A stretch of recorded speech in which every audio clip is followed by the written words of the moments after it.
magandang araw at magandang buhay. Lalong-lalo na sa ating mga minamahal na mga senior citizens.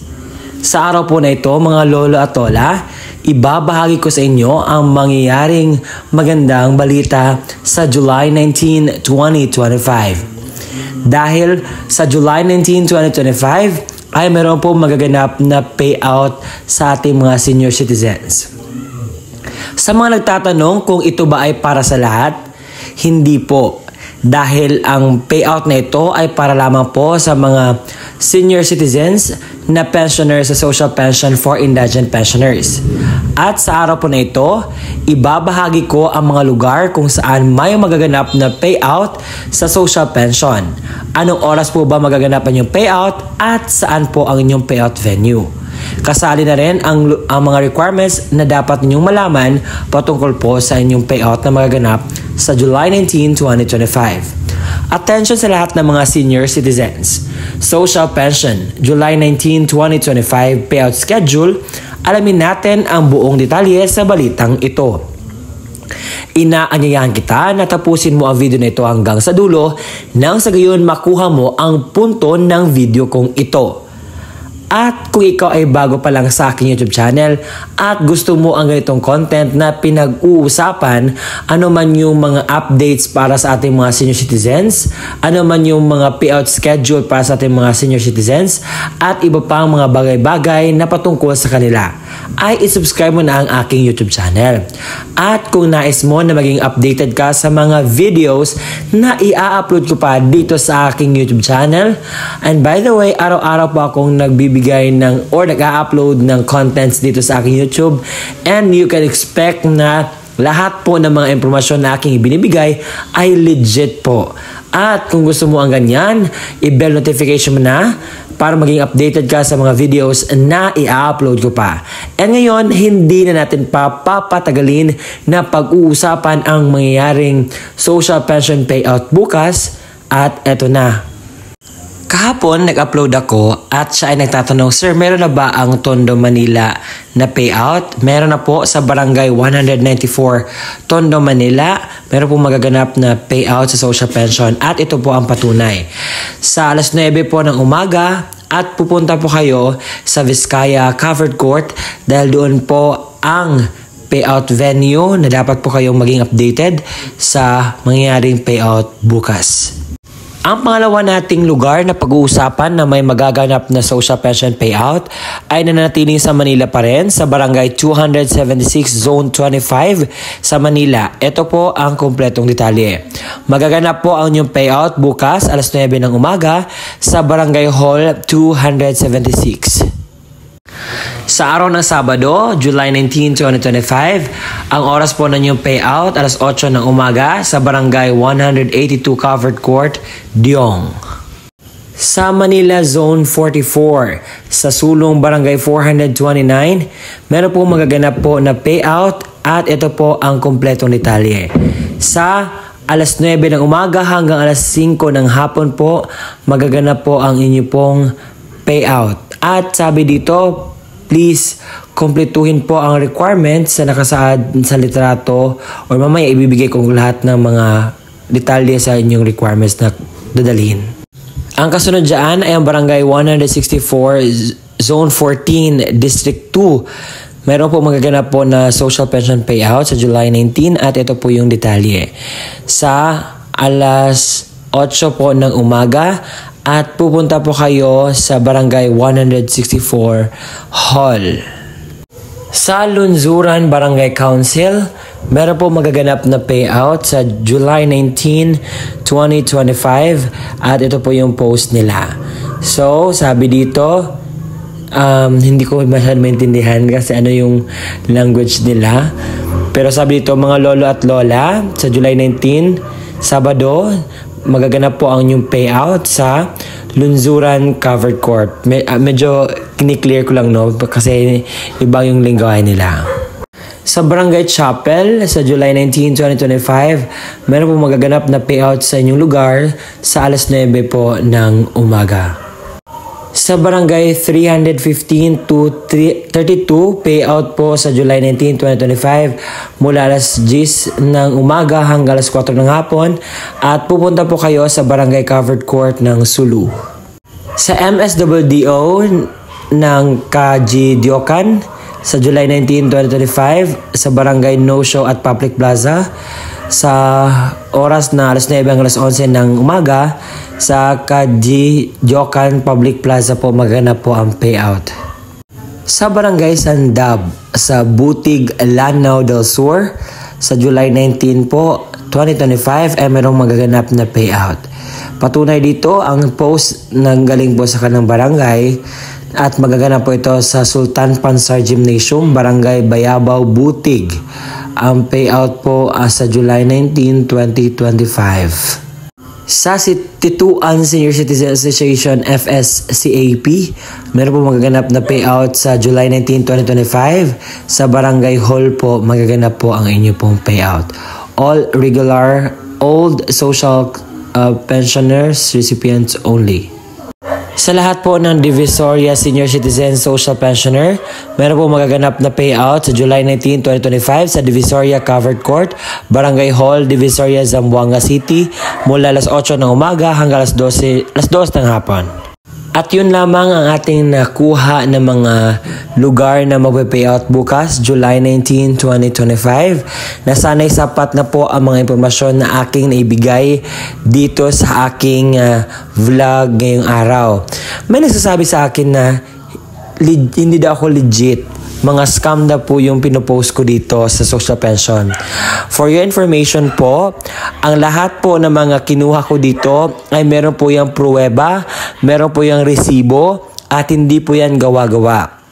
Dahil kung gumagawa-gawa lang ako, pwede akong ikulong.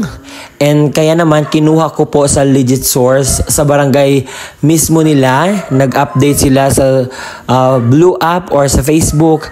Kaya naman kinuha ko at pinost ko dahil marami akong mga viewers na gusto nilang malaman kung ano na ang update sa kanilang social pension.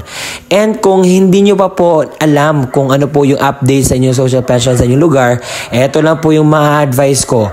Pumunta kayo sa pinakamalapit na barangay sa inyo, tanungin ang person in charge sa social pension at alamin kung ano ang update, kailan po ba ang payout at iba-iba pang mga bagay na dapat mong malaman patungkol po sa inyo pong social pension updates. And ngayon, kung clear ka na doon, if you have something to comment, just comment wisely, comment nicely, and ask nicely sa akin dahil I am 100% willing to assess, willing to give the information kung ano yung gusto mo. And right now, I'll be sharing to you sa mga requirements na dapat mong kumpletuhin na dalhin sa payout. Malinaw na Xerox ID ng senior citizens na mayroong 3 original na pirma o thumb mark sa katulad ng ID ng senior citizens. Paalala, pananatihing presentable ang mga dokumento. Ilagay sa plastic envelope nang iwasang magusot. Huwag bilutin ang mga papel at siguraduhin pareho ang pirma o thumb mark base sa ID ng senior citizens. Kung authorized representative ng senior citizen o benepisyaryo ang kukuha ng pensyon, isang malinaw na Xerox ID ng senior citizens na mayroong 3 original na pirma o thumb mark sa katulad ng sa ID ng senior citizens. Authorization letter na nagmula sa MSWDO, CSWDO, or OSCA na mayroong original na pirma ni na MSWDO, OSCA, senior citizens at authorized representative. Isang malinaw na Xerox ng government-issued ID, kagaya ng SSS, updated PhilHealth ID, updated Barangay ID, UMID, Voters ID, updated voter certification, updated police clearance, and authorized representative at lagyan ng 3 original na pirma o thumb mark katulad ng ipapakitang ID. Paalala, siguraduhin pareho ang lagda o thumb mark ng senior citizens, beneficiaryo at authorized representative base sa kopya ng government-issued ID na pinesenta. Kompletuhin ang mga hinihinging lagda, thumb marks sa authorization letter, iwasang magusot at huwag bilutin ang mga dokumento.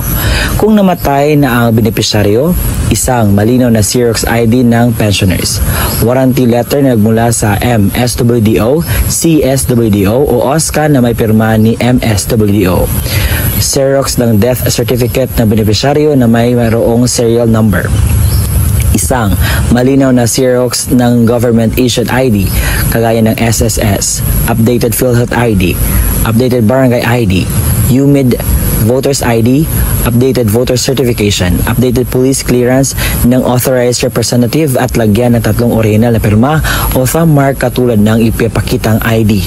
Palala, kompletuhin ang mga hinihinging lagda o thumb mark sa warranty letter, iwasang magusot at huwag bilutin ang mga dokumento.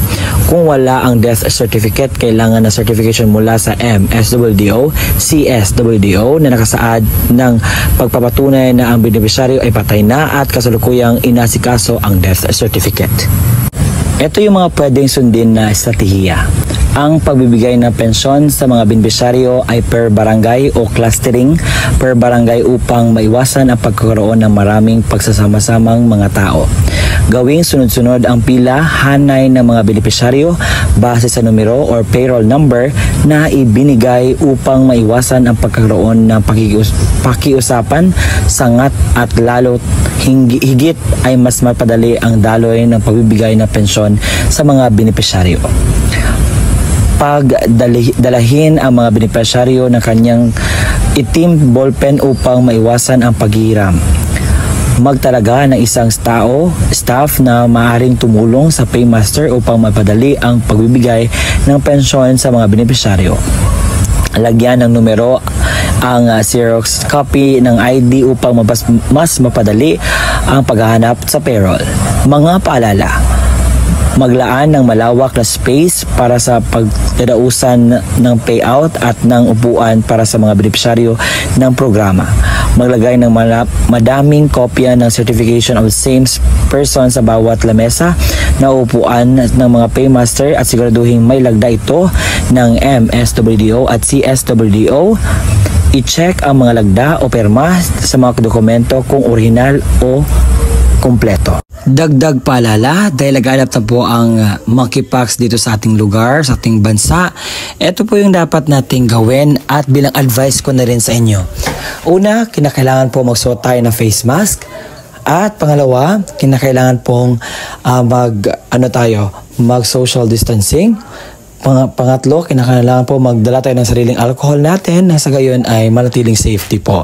Dahil alam natin na ang mga senior citizens ay medyo kinakailangan ng pag-care at yun po yung mga suggestion ko. At sa pag-payout naman, kinakailangan na mahinahon po. Sumunod lamang po sa alituntunin ng payout nang sa gayon ay wala po tayong problema, aberya o ano man pong pwede mangyari. At pumunta lang po kayo sa araw mismo ng inyo pong payout. Huwag po kayo mag-advance na pumunta doon. Dahil po, sino yung nakaschedule talaga, yun naman po ang makakuha ng kanilang payout. At kinakailangan kompleto din ang requirements sa pagpunta doon.